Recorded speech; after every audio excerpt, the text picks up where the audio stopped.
I didn't know my life was about to split into before and after until I woke up in a stranger's bed, my head pounding, my mouth dry, and a crushing sense of panic pressing on my chest. For a few seconds, I couldn't even remember my own name. The room wasn't mine.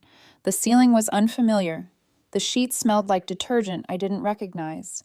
And beside me, breathing softly, was a man I had never seen before in my life.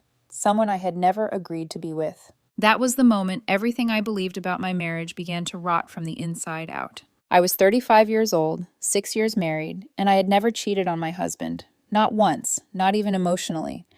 I was the kind of woman who left parties early, who checked in when she got home, who believed that loyalty was a habit, not a feeling. And yet there I was, sitting on the edge of an unfamiliar bed, my hands shaking so badly I had to steady myself against the mattress just to stand. My phone was on the nightstand. 37 missed calls from my husband, 15 from my friends. Text messages stacked on top of each other, each one more frantic than the last. Where are you? Are you okay? Please answer. I felt sick, not just from whatever I'd been drinking, but from the realization that something was deeply wrong. I couldn't remember leaving the bar. I couldn't remember agreeing to go anywhere. I couldn't remember consenting to anything at all. All I remembered was laughing with friends, a stranger offering to buy a round, and then nothing. When I stumbled out of that apartment and into the morning air, my legs weak and my thoughts racing, I kept telling myself there had to be an explanation. A horrible mistake, a blackout. Something I would hate myself for but could still understand. I went home ready to confess everything to my husband, ready to take responsibility, ready to beg for forgiveness if I had to. What I wasn't ready for, what no one could ever prepare you for, was discovering that this wasn't an accident. It was a setup, and the man I loved had orchestrated it to protect his own affair.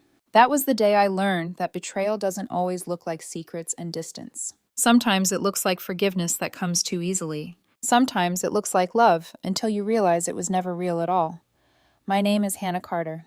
I'm 35, and if you met me before all of this happened, you'd probably assume I was one of those women who had finally made it into the stable part of adulthood, married, settled, predictable.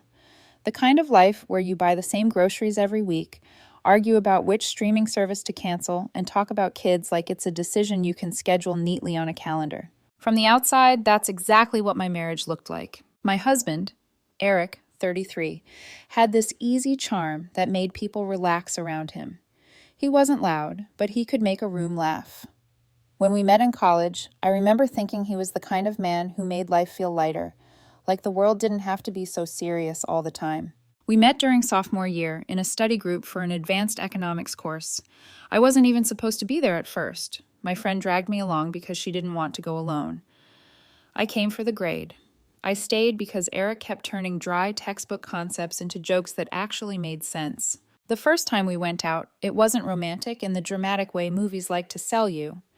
It was a small Italian place off campus, dim lights, cheap wine, and me spilling water all over the table because my hands were shaking. I wanted to look composed. I wanted to look like the kind of woman who knew how to be adored. Eric just laughed and reached for napkins like it was nothing. That, more than anything, was what I fell in love with. The way he made my mistakes feel survivable. After graduation, we both ended up in the city. I built my career slowly, step by step, long hours, steady promotions, the kind of work that demanded focus and rewarded discipline. Eric bounced a little more at first, trying out roles, finding his footing. But eventually, he landed somewhere solid too. We got married 2 years later in a small ceremony. Friends, family, warm smiles, the kind of wedding that felt intimate instead of performative. I remember standing beside him, looking out at the faces that raised us and shaped us, thinking, this is it. This is the person I'll grow old with. For most of our marriage, we were good. Not perfect, but good. We had rituals that felt like home, Sunday mornings in pajamas, grocery shopping, where we pretended we weren't debating brands like it mattered.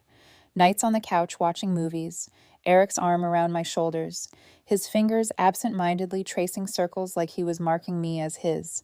And then there was the topic that hovered over everything for years. Kids. I wanted them.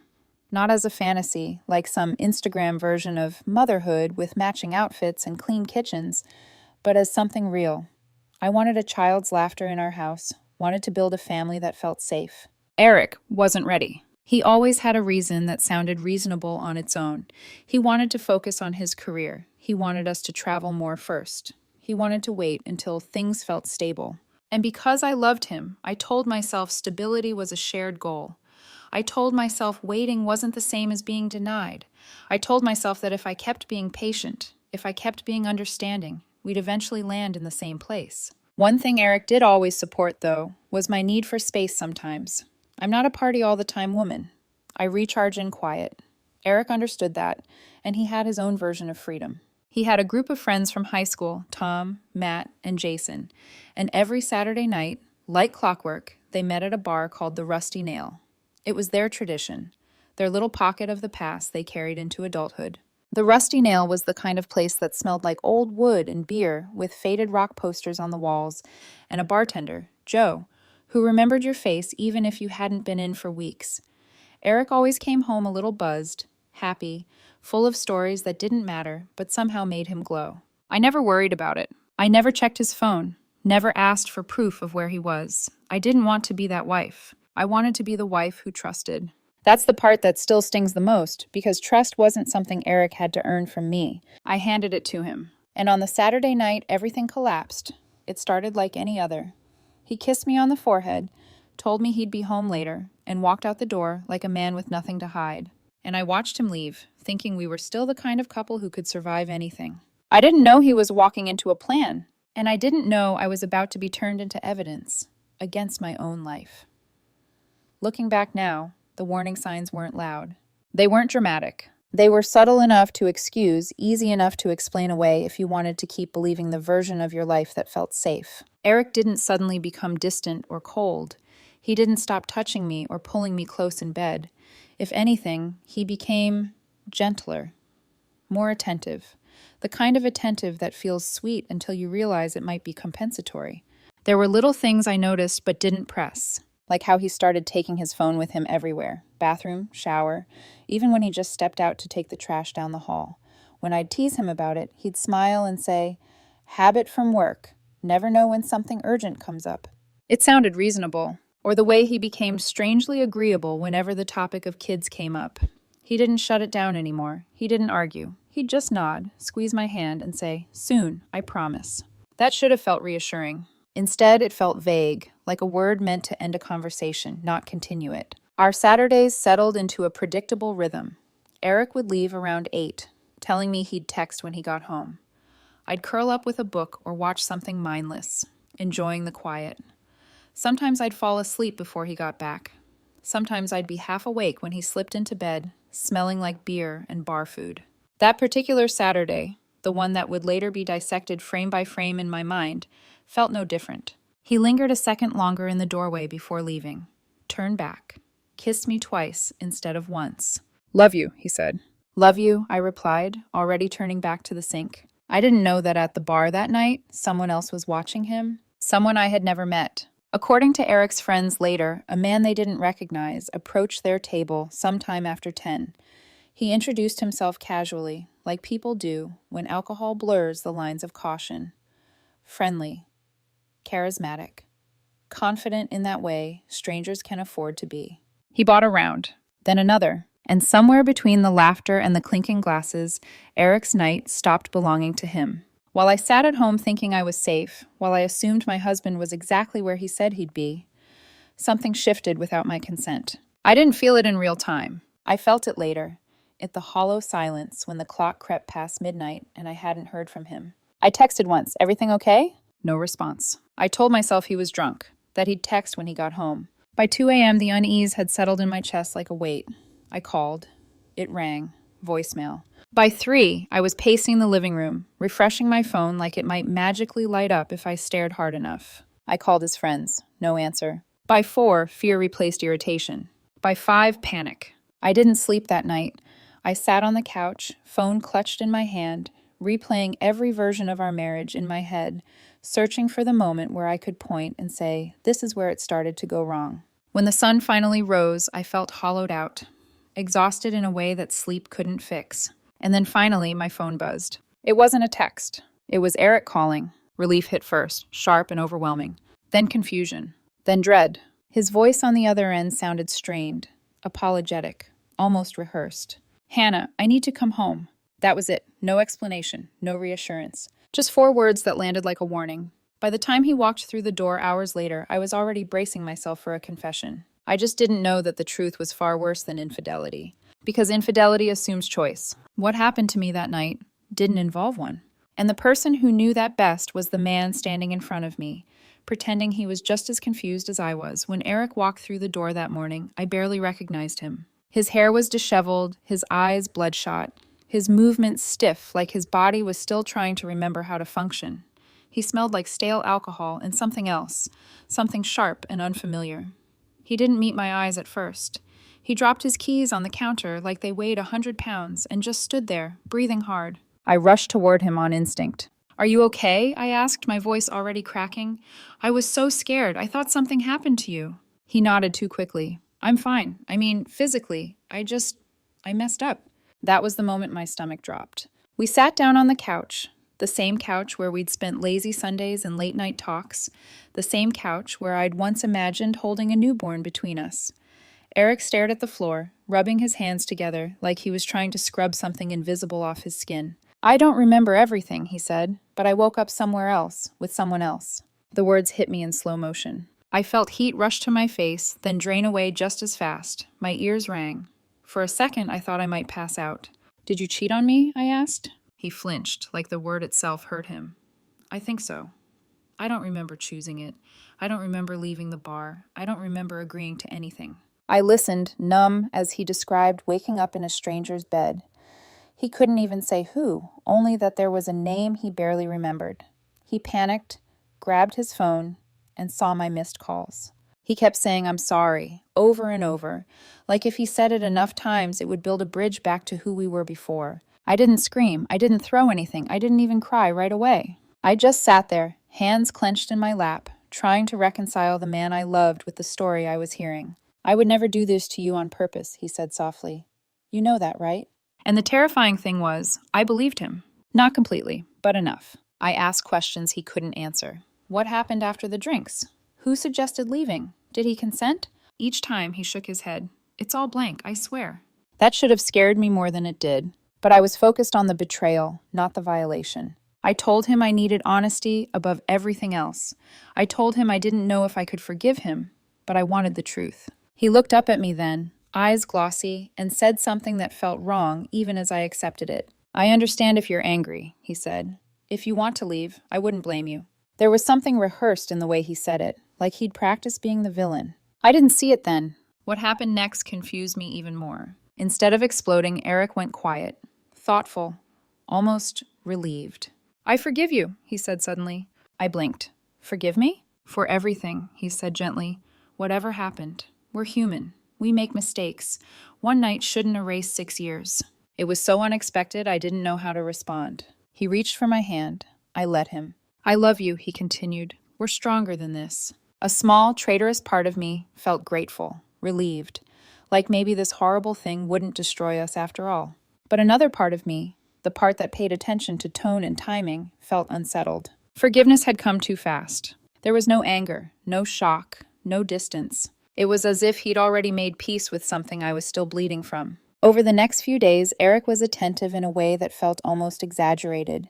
He cooked dinner, checked in constantly, held me at night like he was afraid I'd disappear. I walked around in a haze, ashamed, confused, replaying that night in my head even though I hadn't been there. And then, 3 days later, I decided to do something small, something meant to remind us of who we used to be. I left work early, bought his favorite flowers, ordered takeout from the Italian restaurant where we'd had our first date. I wanted to show him that I was trying, that I wasn't giving up on us. When I unlocked the front door, I heard sounds from the living room. At first I smiled, thinking he'd come home early too. Then I took one more step inside, and I saw my husband on our couch. His phone was in his hand. A woman's voice echoed softly from the screen, intimate, familiar, unafraid. So unafraid that they didn't even notice me standing there, my breath trapped in my chest, my heart shattering in real time. In that instant, everything snapped into place. The forgiveness, the calm, the plan. My husband hadn't forgiven me. He had prepared me. And I finally understood why that night at the bar felt less like a mistake and more like a setup. I don't remember making a sound. I remember the way my vision narrowed, like the room had tilted and decided I wasn't part of it anymore. The air felt thick, almost chewy, and my lungs refused to work the way they were supposed to. I stood there with the flowers slipping from my fingers, petals brushing against my shoes, while my brain scrambled to catch up with what my eyes were already screaming. Eric was cheating. Not had cheated. Was cheating. On our couch. In our home. In the life we built together. I don't know how long I stood there. Seconds? Minutes? Time stopped meaning anything. What snapped me back was the sound of Eric's voice. Soft. Intimate. A tone I hadn't heard directed at me in days. That was when I stepped backward.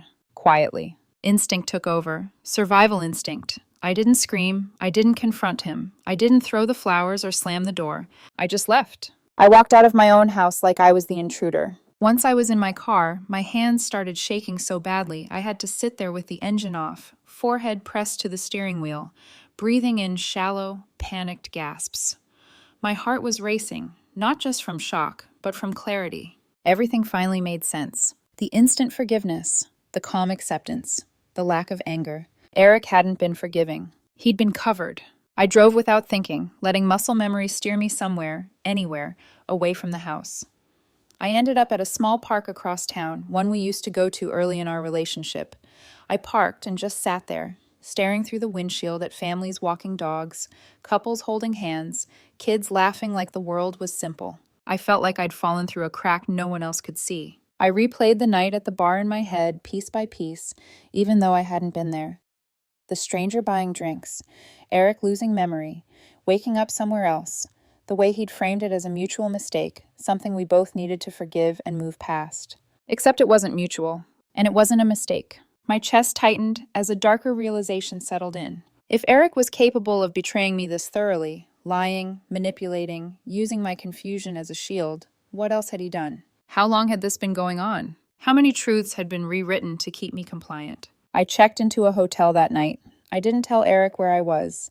I turned my phone off and let myself finally break. I cried until my head hurt, until my eyes burned, until the sobs turned into quiet, exhausted shudders.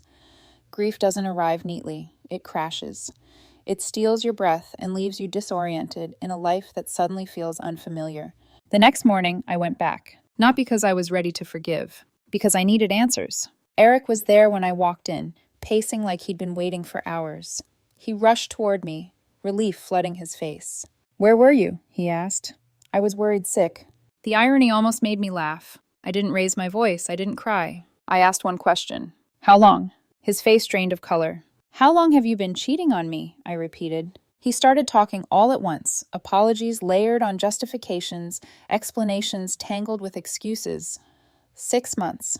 A woman from work. Then the stranger. Then the plan. Yes, a plan. He admitted it eventually, when I didn't interrupt, when I just watched him talk himself into the truth. He said he was scared I'd leave him if I found out about the affair. He said he didn't want to lose his life, his comfort, his marriage. He said he panicked. So he made sure I would look just as guilty as he was. He said it like it was logic, like it made sense. I remember feeling oddly calm as he spoke, like something in me had gone numb to protect what was left. "You drugged me," I said quietly. He shook his head at first, denial reflexive, useless. "I let it happen," he finally said. I didn't stop it. That was worse. I stood up then, my legs surprisingly steady. "This marriage is over," I said. He cried, begged, promised therapy, promised change, promised everything he should have valued before he destroyed it. I didn't yell. I didn't argue. I just left again, this time knowing I wasn't coming back. And for the first time since waking up in that stranger's bed, I wasn't confused. I was done. The days after I left blurred together in a strange, suspended state, like I was floating just above my own life, watching it unravel without fully landing in the pain yet. I stayed with my friend Jake at first. He didn't ask many questions, which I appreciated. He just handed me a spare key, pointed me toward the guest room, and told me to take whatever time I needed. At night, lying in a bed that wasn't mine, the silence was unbearable. Not peaceful, hollow. The kind of silence that amplifies every thought you've been trying to outrun. Eric didn't give me silence. He flooded my phone. Texts, calls, voicemails that shifted in tone by the hour. At first it was remorse. I made the biggest mistake of my life. Please talk to me. I'll do anything. Then justification crept in. I was scared. I didn't know how to tell you. It wasn't supposed to go that far. Then anger, thinly veiled but present. You're not even giving me a chance to explain. You're acting like I'm some kind of monster. I didn't respond. Not because I didn't have things to say, but because I knew that engaging would pull me back into the same cycle I'd already lived through: confusion, self-doubt, emotional labor for a man who had already chosen himself over my safety. What I didn't expect was how quickly other voices would join in. His friends started reaching out. Not all of them, just a few. The ones who believed they were being neutral. He's really struggling. He knows he messed up. Are you sure there's no way to work through this? One message stood out. You both made mistakes that night. I stared at that line for a long time. Both, as if losing consciousness and waking up violated was equal to orchestrating betrayal. As if intent didn't matter. As if harm didn't have a hierarchy. That was when something hardened in me. I started asking questions, not to Eric, but to myself. Why had he been so calm when I confessed something I barely understood myself? Why had forgiveness come so quickly, so smoothly? Why had the stranger at the bar felt so convenient? I needed proof. Not because I doubted what Eric had admitted, but because I needed to reclaim my reality. I needed something tangible to anchor me when the gaslighting started. So I went back to the rusty nail. Walking into that bar alone felt surreal. The smell hit me first. Beer, wood, familiarity. It was the same place I'd waved Eric off to dozens of times without a second thought. Joe, the owner, recognized me immediately. His face changed when he saw me, concern flickering across it. You okay? He asked gently. I told him everything. Not perfectly, not calmly, just honestly. I watched his jaw tighten as I spoke, watched the color drain from his face when I described the missing hours, the stranger, the setup. Without hesitation, Joe nodded.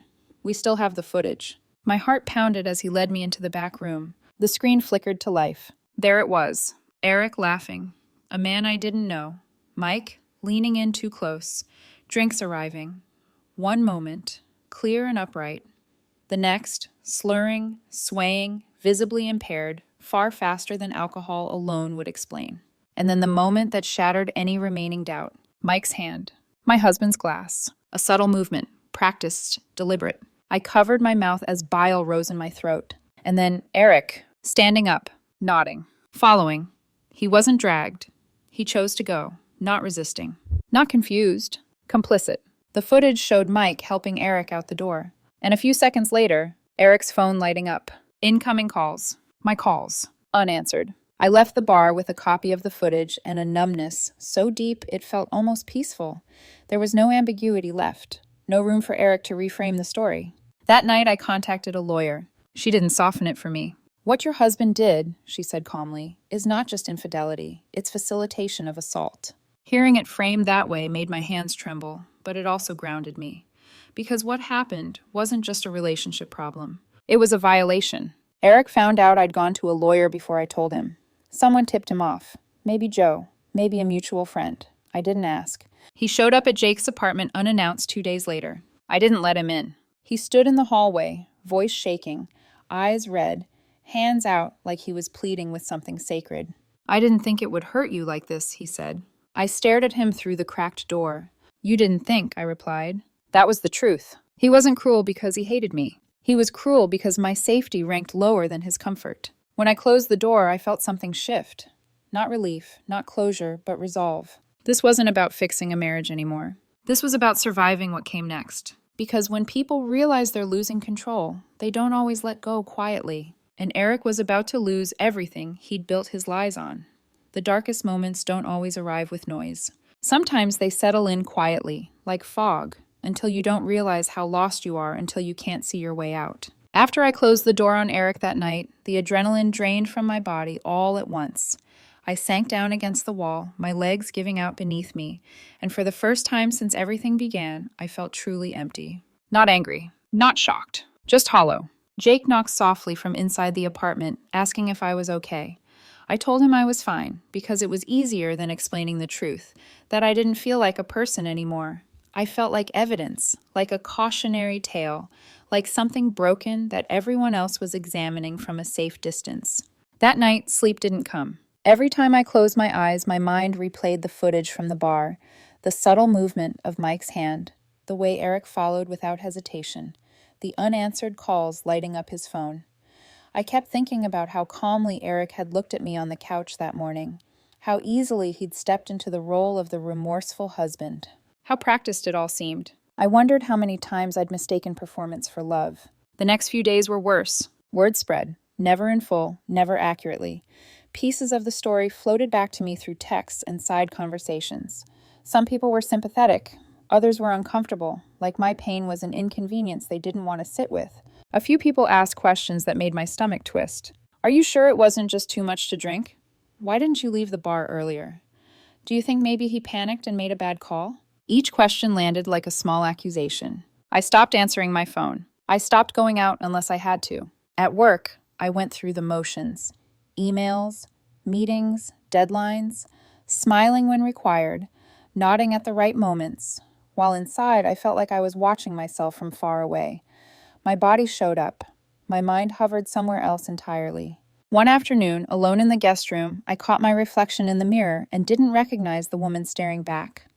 My eyes looked dull, older, like something essential had been taken and not replaced. That was when the doubt crept in, the dangerous kind. Maybe I'm overreacting. Maybe this didn't have to end everything. Maybe I could have tried harder. I hated those thoughts, but they came anyway. Quiet, persistent, corrosive. Because grief doesn't just mourn what was lost. It mourns what could have been. I thought about our wedding, the vows, the plans we'd made, the version of myself who believed in forever with absolute certainty. Letting go of Eric didn't just mean ending a marriage. It meant burying an entire imagined future. Children who would never exist. Traditions we'd never build. A life that had felt inevitable until it suddenly wasn't. One night, alone and exhausted, I broke down completely. Not in sobs, but in stillness. I sat on the edge of the bed and stared at the wall for hours, barely blinking, barely breathing. The thought that scared me most wasn't I miss him. It was I don't care anymore. That was the lowest point. Not sadness. Not rage. Apathy. The kind that makes you wonder if something inside you has shut down for good. It was Jake who noticed first. He sat beside me, handed me a glass of water, and said gently, "You don't have to be strong right now." That was when I finally cried. Not for Eric, but for myself. For the woman who trusted without armor. For the woman who believed love meant safety. For the woman who didn't know she'd need to learn how to rebuild from this kind of betrayal. In the quiet aftermath of that breakdown, one truth became clear. If I didn't choose myself now, fully, decisively, I would spend the rest of my life explaining why someone else's cruelty wasn't that bad, and I couldn't live like that. The darkness didn't lift all at once, but it cracked. Just enough to let something new in. Not hope, not yet, but resolve. The shift didn't come with confidence. It came with clarity. The morning after my breakdown, I woke up before my alarm, heart pounding, not from fear, but from something sharper. A decision had formed somewhere in the quiet hours of the night, solid and undeniable. I couldn't control what Eric had done, but I could control what happened next. I sat at the kitchen table with a cup of coffee growing cold in my hands and opened my laptop. The screen glowed softly as I pulled up the video file from the rusty nail again. I watched it not as a wife, not as a victim, but as a witness. And what I saw was undeniable. Eric hadn't been confused. He hadn't been coerced. He had participated. That distinction mattered more than anything else. I forwarded the footage to my lawyer. Then I did something that surprised even me. I wrote Eric one last message. Not emotional, not angry. Clear. All communication goes through our lawyers from now on. Do not contact me again. He responded within seconds. Please, just let me explain. I blocked him. The silence that followed wasn't heavy this time. It was clean. Later that day, my lawyer called. Her tone was calm, professional, but there was an undercurrent of validation in her voice that made my chest tighten.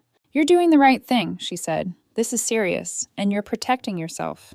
She explained my options: divorce, legal separation, potential criminal implications. She didn't pressure me. She didn't dramatize it. She treated me like someone capable of making informed decisions about her own life. That mattered. In the afternoon, I packed a small box. Inside it, I placed my wedding ring. I didn't throw it. I didn't dramatic slam it onto a table. I just placed it there gently, like you would set down something that had once been meaningful but no longer fit. That evening, Jake asked if I wanted to go for a walk. The air was cool, the sky soft with early sunset. We walked in silence at first, my footsteps slow, deliberate. I think I'm done being confused, I said finally. He nodded. That's not the same as being okay. I know, I replied, but it's a start. The next few days brought confirmations I hadn't expected. Joe called to tell me the police had asked for the footage.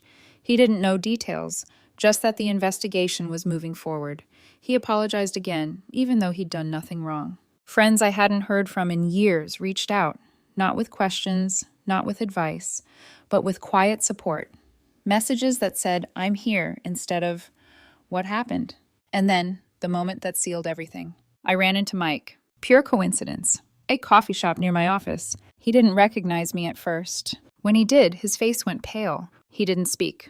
Neither did I. I just looked at him, really looked at him, and felt nothing. No rage, no urge to confront. Just a profound sense of distance. That was when I knew. He no longer had power over me. Eric no longer had power over me. Their choices had shaped a chapter of my life, but they didn't get to define the rest of it. That night, alone in the guest room, I made my decision official. I told my lawyer to file for divorce. I slept better than I had in weeks. Not because the pain was gone, but because I wasn't fighting myself anymore. For the first time since waking up in that stranger's bed, my life felt like it belonged to me again.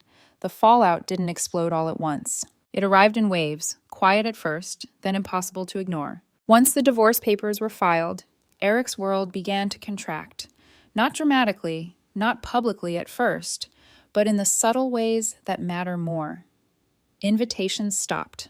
Friends hesitated. Messages went unanswered. People didn't confront him. They simply stepped back. Because what he had done wasn't just infidelity, creating distance that spoke louder than accusation. He tried to reach me through mutual friends. It didn't work. He sent an email from a new address after I blocked his number. I didn't reply. My lawyer handled everything with a calm efficiency that felt almost surreal. Dates were set, documents exchanged, language reduced our marriage to assets, timelines, and responsibility. It was strange seeing our life distilled into bullet points and exhibits, but it was also grounding. Facts don't argue back. Eric's lawyer attempted a narrative at first. Panic, fear, a one-time catastrophic mistake. My lawyer countered with evidence. The footage, the messages, the timeline that showed intent rather than confusion. When the truth is documented, it doesn't need embellishment. The investigation moved forward quietly. I wasn't required to relive everything publicly. I wasn't forced to testify in some dramatic scene. The system moved slowly, methodically, the way it does when it's deciding what matters. And what mattered was this. Eric's choices had consequences beyond our marriage. People began asking him questions he couldn't talk his way out of. Why had forgiveness come so quickly? Why had the stranger been there at all? Why had he followed instead of stopping it? He stopped answering. I heard, through someone who didn't realize they were telling me, that he'd been asked to take time off work. Personal reasons, officially. Unofficially, HR had concerns. Trust, it turns out, doesn't fracture in only one direction. His parents called me once. I didn't answer. They left a voicemail, his mother crying, saying they didn't understand, that Eric was so ashamed, that they still thought of me as family. I deleted it, not out of cruelty, but out of self-preservation. I couldn't be responsible for soothing the people who raised the man who broke me. As for me, my life became smaller, and then steadier. I moved out of Jake's place into a small apartment of my own. It wasn't fancy. It didn't have history. That was the point. Every room was empty enough to let me breathe. I bought furniture slowly, chose colors I liked without compromise, hung nothing on the walls for weeks, letting the space exist without being filled. At work, my focus sharpened, not because I was over it, but because competence was something I could control. My boss noticed. I didn't explain. I didn't need to. Friends showed up in unexpected ways, not with advice, not with opinions, but with presence. A text that said coffee, a knock on the door with takeout, a quiet understanding that I didn't owe anyone the full story. The loudest consequence, though, wasn't external. It was internal. I no longer felt the urge to defend my decision. I didn't rehearse explanations in my head. I didn't wonder how to make it sound reasonable. I didn't ask myself if I'd been too harsh. Because the truth didn't require persuasion. Eric tried one last time to reach me, through my lawyer. He wanted closure. My lawyer asked if I wanted to respond. I said no. Closure isn't something the person who caused the wound gets to demand. Weeks passed. Then months. I heard that Mike was being investigated more aggressively. I didn't follow the details. I didn't need justice to be loud to be real. Eric faded from my daily thoughts. Not all at once, but gradually, like a song you realize you haven't heard in a while. One evening, standing in my kitchen, washing dishes with the window open, I noticed something unexpected. I was humming. Not because I was happy, but because I was free enough to feel normal again. The consequences had landed where they belonged, and I hadn't had to raise my voice once to make that happen. 2 months after the divorce was finalized, I woke up one morning and realized I hadn't thought about Eric at all the day before. Not once. There was no dramatic moment attached to that realization. No music swelling, no sudden smile in the mirror, just a quiet awareness, like noticing a scar no longer aches when the weather changes. My life didn't magically become perfect after everything ended, but it became honest. The apartment grew into itself. I hung artwork I'd always loved, but never thought suited us. I replaced the couch with one that faced the window instead of the TV. I started cooking again, not because someone else was coming home, but because I liked the rhythm of it. Chopping, stirring, tasting. I rebuilt my routines slowly. Morning walks, therapy once a week, long phone calls with friends where we talked about nothing important at all.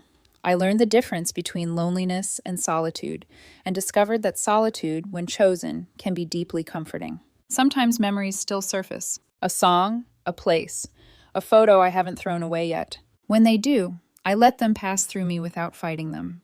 Healing isn't about erasing the past. It's about no longer living inside it. People sometimes ask if I regret my marriage. I don't. Regret suggests I'd do it all differently if I could go back. But the truth is, I became who I am now because of what I survived. I learned that love without safety isn't love. That forgiveness without accountability is self-betrayal.